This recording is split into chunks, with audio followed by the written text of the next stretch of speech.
प्रणाम dear students. देखिए बेटे, अगले पेपर के लिए तैयारी स्टार्ट करते हैं। नेक्स्ट टॉपिक में आ रहा अपने पास अर्थ मैग्नेटिज्म। तो अर्थ मैग्नेटिज्म से पहले मैग्नेट की बात बताता हूँ मैं। ये अपने पास कोई मैग्नेट है बेटे, ठीक है। तो मैग्नेट का एक साउथ पोल है, एक नॉर्थ पोल है। दो पोल होते हैं मैग्नेट में, ठीक है। एक साउथ पोल है, एक नॉर्थ पोल है।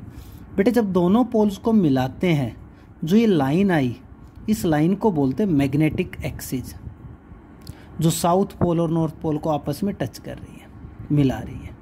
इसको बोलेंगे मैग्नेटिक एक्सिस। और इस लेंथ का नाम बोल देते हैं मैग्नेटिक लेंथ बोल देते हैं, क्योंकि मैग्नेट अगर आपकी लेंथ यहाँ से यहाँ तक है टोटल मैग्नेट, तो ये मैग्नेटिक लेंथ नहीं है। इस टोटल लेंथ का नाम होता है ज्योमेट्रिकल लेंथ। इस मैग्नेट का साउथ पोल ये है, नॉर्थ पोल ये है, तो इन दोनों पोल के बीच की जो डिस्टेंस है that is known as magnetic length, ठीक है।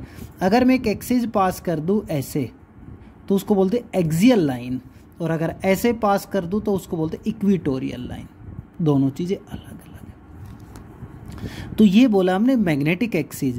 बेटे ज्योग्राफिक एक्सिस और आता है एक, देखो क्या बनता है ज्योग्राफिक एक्सिस। ऐसे ड्रॉप किया, क्या कहता है ये कि जब साइंटिस्ट ने काम किया और करके देखा तो क्या हुआ, वो साउथ पोल से चला बेटे, ठीक है, कंपास डायरेक्शन के अकॉर्डिंग नॉर्थ पोल के पास जैसे चला तो बेटे नॉर्थ पोल के ऊपर नहीं पहुंच पाया, उससे ऊपर या इससे नीचे पहुंचा। ऐसे नॉर्थ से जब साउथ के पास गया तो बेटे साउथ पोल पे ना पहुंच के उससे थोड़ा चेंज हो गया, ठीक है। जो ये पाथ था जो उसने कवर किया, इस पाथ का नाम बोला जाता है ज्योमेट्रिकल एक्सिस, ठीक है। ज्योमेट्रिकल लेंथ जैसे बोली, इसको बोलते ज्योमेट्रिकल एक्सिस। और ये कौन था, मैग्नेटिक एक्सिस। दो एक्सिस अलग अलग होते हैं, ठीक है। आपसे पूछ लिया जाता है जो मैग्नेटिक लेंथ है ये दोनों पोल्स को ज्वाइन कर रही है, इसको आप बार मैग्नेट बोल सकते हो, बार मैग्नेट बोलते हैं। जो मैग्नेटिक लेंथ है वो 0.84 टाइम्स है ज्योमेट्रिकल लेंथ की। इसका मतलब मैग्नेटिक लेंथ कम होती है और अपने पास ज्योमेट्रिक लेंथ ज़्यादा होती है, ठीक है। कितना रेशियो होता है, क्या कुछ होती है, मैंने आपको लिख के दिखा दिया है। 0.84 टाइम्स ज्योमेट्रिकल लेंथ होती है। अच्छा बेटे, इसके बाद एक वर्ड यूज़ करता है मेरिडियन।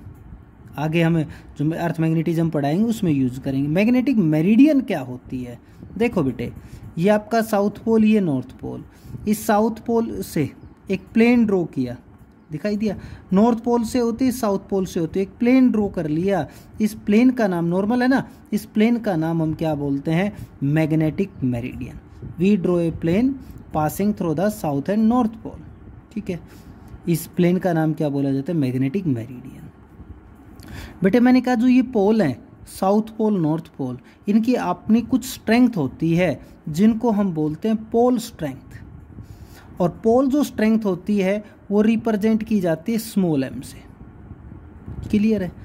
इसकी अगर यूनिट की बात कर ली जाए, पोल स्ट्रेंथ की जो यूनिट होती है, आगे पढ़ाऊंगा दोबारा सुन लो, इसकी यूनिट होती है बेटे ampere metre. Clear. Pole strength की यूनिट क्या होगी, एम्पियर मीटर आती है।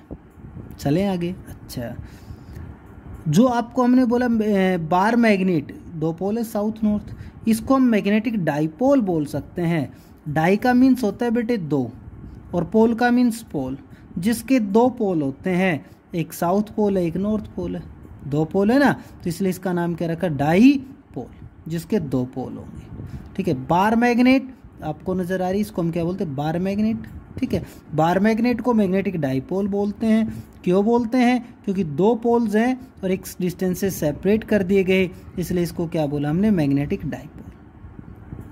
यहीं से अगर आपने पढ़ा मैग्नेटिक डाइपोल मूवमेंट, अगर पोल स्ट्रेंथ को इस डिस्टेंस से मल्टीप्लाई कर दूं मैं, m बड़ा m होता है वो, ये छोटा m है, डिस्टेंस 2l मान ली, ये मैग्नेटिक डाइपोल मूवमेंट है और ये पोल स्ट्रेंथ है।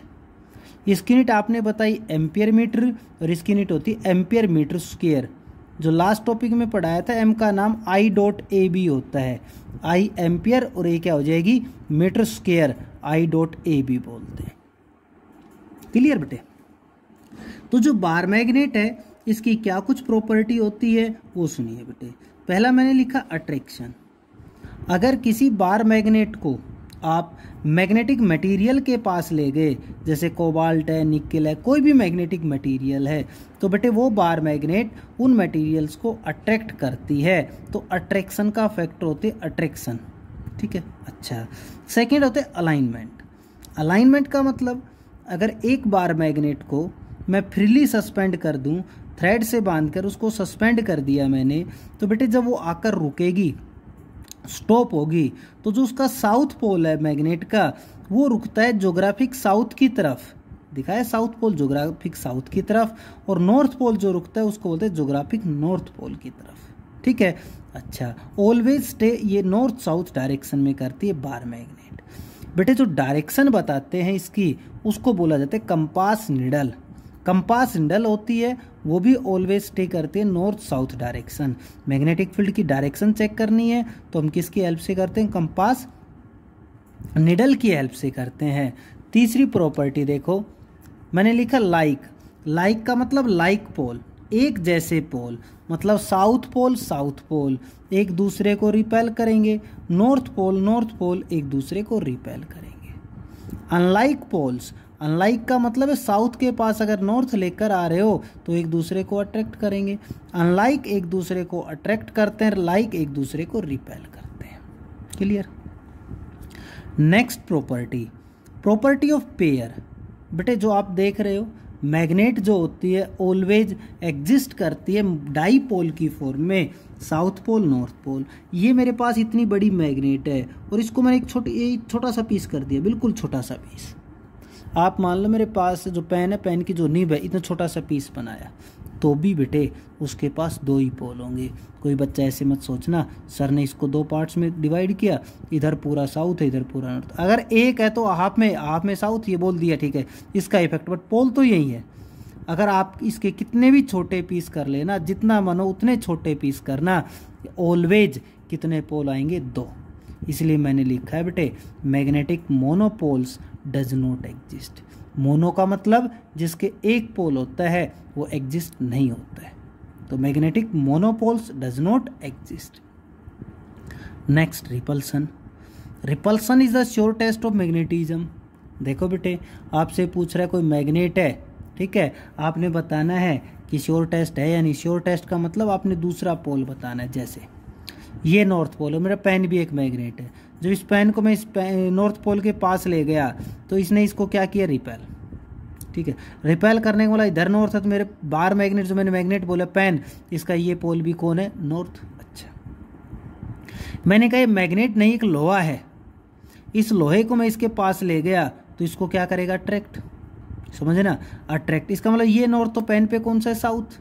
अच्छा, अगर मैं इसको मैग्नेट बोलता हूँ और ये वाला एंड में साउथ बोल के चलता हूँ तो ये क्या कर रहा है? अट्रैक्ट। बेटे दो चीज़ें आ गई, अगर ये मैग्नेट का साउथ पोल है तब भी इसको अट्रैक्ट कर रहा है, और अगर मैग्नेट नहीं है मैग्नेटिक मटेरियल है तब भी उसको अट्रैक्ट कर रहा है, ठीक है। तो क्या क्लियर हुआ ये मैग्नेट है? नहीं, हम श्योर नहीं है। लोहा है तो भी अट्रैक्ट करता है, मैग्नेट है तब भी अट्रैक्ट करता है। हम तब श्योर हैं अगर सेम पोल अगर लेके आए, सेम पोल, मैग्नेटिक मटेरियल में तो पोल होगा नहीं, अगर सेम पोल मतलब दूसरी मैग्नेट आएगी उसका पोल अगर सेम है तो श्योर ये इसको क्या करेगा? रिपेल करता है। इसलिए हम इसको बोलते हैं sure test of charging. Inductive properties. Inductive property क्या होती है? बेटे एक लोहा लीजिए, उसको कुछ दिन मैग्नेट के पास रख दीजिए, ठीक है। उसके बाद जब आप उस लोहे से काम करोगे तो वो जो लोहा था वो लाइक मैग्नेट की तरह वर्क करना स्टार्ट कर देता है। उसमें कुछ प्रॉपर्टी किसकी आ गई? मैग्नेट की। था मैग्नेटिक मटेरियल लोहा, बट उसमें प्रॉपर्टी किसकी आ गई? मैग्नेट की। अब वो मैग्नेट की तरह वर्क कर रहा है तो उसको हम क्या बोलते हैं? इंडक्टिव प्रॉपर्टीज बोलते हैं। इसके बाद आती है बेटे मैग्नेटिक फील्ड लाइंस, पढ़ी हुई है आपने। Magnetic field lines imaginary lines होती है, नजर आ रही है बेटे? ये आपकी कर्व भी हो सकती है और स्ट्रेट लाइन भी हो सकती है। मैंने कर्व लिखा है, कर्व भी हो सकती है, स्ट्रेट लाइन भी हो सकती है, दोनों हो सकती हैं। बट एक चीज जो आपको इलेक्ट्रिक फील्ड लाइंस में पढ़ाई थी मैंने, ये आपके पास कोई मैग्नेटिक फील्ड लाइंस है, मैग्नेटिक फील्ड लाइंस किसकी कैसे ड्रॉ करते हैं? कंपास निडल का जो पाथ होता है, जिधर आप चलोगे मैग्नेटिक कंपास निडल जिधर जाएगी वो है मैग्नेटिक फील्ड की डायरेक्शन। आपने कहा इस पॉइंट पर बताओ मैग्नेटिक फील्ड कहाँ है, तो बेटे उस पॉइंट पर क्या डाल देना? टेंजेंट। जो टेंजेंट डाला आपने वो टेंजेंट ऑलवेज किसकी डायरेक्शन बताएगा? मैग्नेटिक फील्ड की डायरेक्शन बताता है। ठीक है, जो आपने मैग्नेटिक फील्ड लाइंस पे टेंजेंट डाला वो टेंजेंट ऑलवेज किसके बारे में बताता है? मैग्नेटिक फील्ड लाइंस के बारे में बताता है। आउटसाइड द मैग्नेट, मैग्नेट के बाहर बेटे मैग्नेटिक फील्ड लाइंस की डायरेक्शन ये होती है, नॉर्थ से स्टार्ट होके एंड कहाँ होगी? साउथ के ऊपर। अगर अंदर की बात करते हैं तो साउथ से स्टार्ट होके एंड कहाँ होती? नॉर्थ। देखो यहाँ से चल के पूरा लूप बन गया, इसलिए हम इसको क्या बोलते हैं? They will form close loop. Electric field lines close loop नहीं बनाती थी, बट मैग्नेटिक फील्ड लाइंस क्या बनाती है? क्लोज लूप्स बनाती है। दो मैग्नेटिक फील्ड लाइंस एक दूसरे को इंटरसेक्ट नहीं करती है। ये बोर्ड के हिसाब से भी काफ़ी बार क्वेश्चंस पूछा गया है, पूछा जाता है। दो मैग्नेटिक फील्ड लाइंस एक दूसरे को क्रॉस क्यों नहीं करती? ऐसे क्यों नहीं करती? बेटे मैंने कहा इस पॉइंट पर भी बताना है, तो उस पर क्या डालोगे आप? टेंजेंट। यहाँ पर टेंजेंट दो डल गए, इसका मतलब इस पॉइंट पर एक नहीं दो डायरेक्शन है। क्या ऐसा पॉसिबल है किसी ऑब्जेक्ट की या मैग्नेटिक फील्ड की एक ही पॉइंट पर दो डायरेक्शन हो? नहीं, ऐसा पॉसिबल नहीं है कि एक ही पॉइंट पर दो डायरेक्शन पॉसिबल हो जाए। इसलिए टू मैग्नेटिक फील्ड लाइंस एक दूसरे को कभी इंटरसेक्ट नहीं करती है, क्रॉस नहीं करती है। ये आपको पहले पढ़ाया। अगर मैग्नेटिक फील्ड लाइंस कहीं पर क्राउडेड है, बहुत ज़्यादा है, तो वहाँ पर मैग्नेटिक फील्ड क्या होता है? स्ट्रॉन्ग। और जहाँ पर मैग्नेटिक फील्ड लाइंस के बीच में गैप जितना ज़्यादा है, मैग्नेटिक फील्ड उतना ही वीक होता है बेटे। ठीक है, आज अपना बेसिक पढ़ना ही है, कल से मैग्नेटिज्म और अच्छे से पढ़ाएंगे।